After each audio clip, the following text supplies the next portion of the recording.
Spring, it's trying to get here.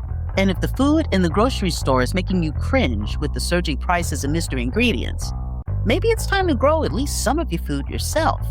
Yes, you can, no matter how limited your space. Listen to hear how it's more important than ever. Security isn't a luxury, it's a strategy. Welcome to Prepping for Urban Ladies, where I empower the modern woman to take command over her future. I'm Lynn Jordan, the Urban Lady Prepper. From solo apartment living to managing a household in a crisis, I provide the roadmap for practical, urban-focused emergency readiness. While I specialize in the theme perspective, the mission is universal, total preparedness for everyone. Let's dive in. As someone who's been prepping for a minute, I've been getting by on what I stockpiled and canned over the last few months before my move. I had heard that prices were going crazy, but I knew that was coming since 2024. And if you've been following me since then, you knew it too. But anyway, I hadn't been to the grocery store in a while, and when I finally went a few days ago, dang! Let's just say my wallet is still in counseling. $4 for a bunch of wilted basil, eggs that have barely decreased in price, and meat that looks just as unappetizing as their price tag? It's enough to make anyone want to walk out and start a commune. So today, with spring trying its hardest to get here after a tough winter, we're talking about something that's been on my mind a lot lately, given the current, shall we say, chaotic political climate and those prices that just keep climbing. We're talking about Victory Gardens 2.0.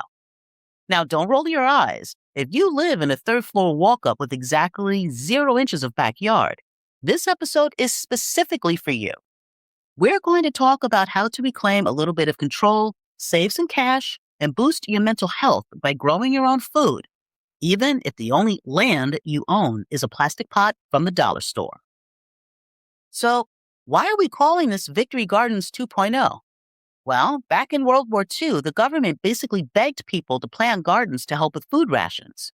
Fast forward to 2026, and we're facing a different kind of battle: inflation, supply chain wobbles, and the sheer stress of the news cycle. Here's a stat that blew my mind, even as a prepper with experience growing food. Research shows that a typical home garden can cost about $200 to start, but yield over $600 worth of produce. That's a $400 victory for your bank account. But it's more than just the money. When you grow a tomato on your balcony, the supply chain is the distance from your sofa to your sliding glass door. In a time where fuel prices can skyrocket because of a headline, that short distance is your superpower. It's a middle finger to inflation and a vote of confidence in yourself. Let me tell you, the first time you eat a salad made of veggies you grew yourself, you feel like freaking Wonder Woman. And wondering why you were paying so much for these things that was so easy for you to grow right on your terrace or on a bookshelf. And not for nothing, when you grow it yourself, it tastes better. You know what is and what's not on it. You also gain an appreciation for the farmers who've been growing it for you all this time. And finally, it makes you more aware of how much food you waste. You'll find that you start wasting less food when you know firsthand what it took to grow it. Now, I know my single moms and solo ladies are listening and thinking, Lynn, I barely have time to pee alone, let alone farm. But here's the thing. Gardening isn't another chore, it's a tactical pause. Studies show that just 30 minutes in the dirt drops your cortisol, that's your stress hormone, faster than a hot bath. When the world feels loud and unpredictable, putting your hands in soil is grounding. It reminds you that growth takes time and that you're a person who can nurture life. It's a mindset shift. We aren't just prepping for a bad day. We're building a lifestyle where we feel capable every day, grow our own food for ourselves and our family, and keep more money in our wallets. Now, let's get practical. How do you do this if you don't have an acre of land? If you're in an apartment, think vertical. While there are some very cool vertical kits you can purchase, if you're crafty and a little handy, you can build a vertical garden with PVC pipe.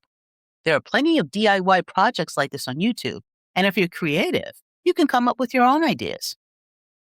Then there's your windowsill or sun-facing bookshelf. Herbs are your gateway drug.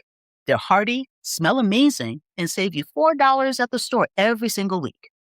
Herbs, bought fresh or dried, aren't cheap, So while herbs may not seem like a major part of your diet, they're a decent chunk of your budget when you need them. Most are easy to grow, so use them fresh and dry some for long term storage. You can buy the plants at the store and start using and growing them right away. Bonus, some herbs, like rosemary, mint, parsley, and thyme, come back year after year with little attention. You can also start using veggies you've already purchased. Green onions will keep growing in a glass of water in a sunny spot, and you can get an extra couple of weeks out of one bunch, no dirt needed. You can use cuttings from carrots, potatoes, and others to plant in your container garden or yard plot and never overpay for them again. Potatoes, in particular, are very easy to grow. If you and your family love potatoes, you will be amazed at how easy it is to grow them and how forgiving they are for beginners. If you have a balcony, you have a mini farm. Grab a couple of deep pots for cherry tomatoes or some rectangular ones for salad greens. Lettuce has shallow roots. It's basically made for apartment living. And if you get living lettuce, the lettuce heads with the roots intact, they'll keep growing. They are more expensive to get, but just plant and use the outer leaves while the center continues to produce new growth. 4 heads of that lettuce got me through an entire summer and into fall. You may be sacrificing space, but at least the area lost to the garden is paying for itself. If you live in a spot that doesn't get much sun, you can get grow lights, which can be pretty inexpensive and pay for themselves when you have your first harvest. Microgreens aren't just for fancy restaurants. They grow easily on shelves with grow lights. They're not a particular type of plant. They're basically the sprouts of plants like barley, wheatgrass, arugula, and kale, with seeds sown close together. I've grown all of these, and not only are they tasty, they're also nutrient dense. These are tiny but mighty and don't take much space or resources to grow. Grow mushrooms. If you're a fan, mushroom grow kits are available. They're not only convenient, but they're fun to tend to and watch, especially if you have kids. You can get 2 to 3 harvests from one box, and there are other ways to grow mushroom spores with very little material and trouble. If you have a small yard, forget the grass. Try edible landscaping. Why plant a bush that does nothing? Plant a blueberry bush instead. It's beautiful, it flowers, and then boom, free snacks, jams, jellies, and ready for muffins. Raised beds. If your soil is trash, and shout out to my sisters out there with the rocky or clay dirt, raised beds are your best friend. They save you back, and you control exactly what goes in them. Raised beds are how I garden, and while you can certainly buy some already made, you can build them easily and economically if you're handy or have handy friends who would love some of the food you're going to grow in them. One of the things that I love about a garden, no matter what its size, is that aside from the money-saving benefits and the therapeutic aspects, there's also the opportunity for camaraderie, team building, and most importantly, family time. If you're a single mom with kids, it's not only a way to spend time with them, it's also a way to help them become more self-sufficient while instilling pride, appreciation, and respect for the food on the table. If this episode is inspiring you to start growing your own food, fantastic. Please do me a favor. Like and share this video so other folks can have this information, and subscribe or follow me for more important and useful information like this. Before I let you go, I want to give you a few quick tips so you don't kill your new green roommates or get discouraged. Number 1, follow the sun. Most veggies need 6 to 8 hours of direct light. Don't guess. Spend a Saturday actually watching where and for how long the sun hits your growing space. Number 2, water wisely. Pots dry out fast. Make it a part of your morning routine. Coffee for you and a little water for the plants. Start small. If you're a beginner, please, for the love of all that is holy, don't buy 50 types of seeds as it can be overwhelming. Each plant may have different needs. Buy one plant. If you're ambitious, get a couple, but make sure there are things you actually want to eat if you end up with a bunch. Get a win with 1 tomato plant, 1 pot of basil, and some peppers. Confidence is a better fertilizer than anything you can buy in a bottle. 4, there is no shame in starter plants. Don't feel intimidated by those who feel you're not truly growing anything unless it came from a seed. It's totally fine to go to your local big box store or gardening center and grab some plants that are already growing to add to your garden. In fact, If you're a beginner gardener, I recommend this because starting veggies from seed can be hit or miss, and you may get discouraged. If you get a few young plants from the store that's already healthy and growing, you're giving yourself some instant confidence when you get that first crop and get into the routine of maintaining them. Don't feel you have to prove anything by making it more difficult than it needs to be. The goal is to get something you can eat growing out of whatever vessel you can get it to grow in. Number 5, always keep the big picture in mind. Not only are you planning for food you can eat when ready to harvest, but also for food that you can dry, pickle, use for medicine, can, and barter for other things you may need so you don't have to pull money out of your pocket.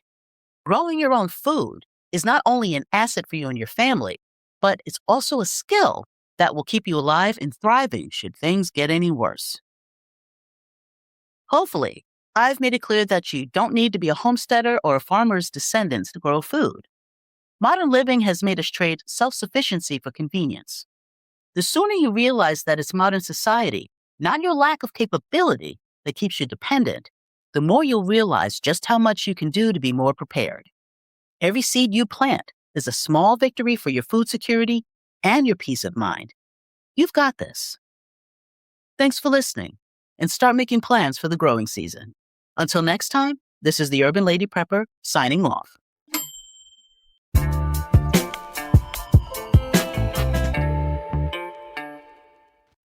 I'm sure I've given you some things to think about as you go through the upcoming week. If this episode has resonated with you, please like, follow, subscribe, and leave a review. To help support my work, please pop me a super thanks on YouTube or donate using the methods in the description.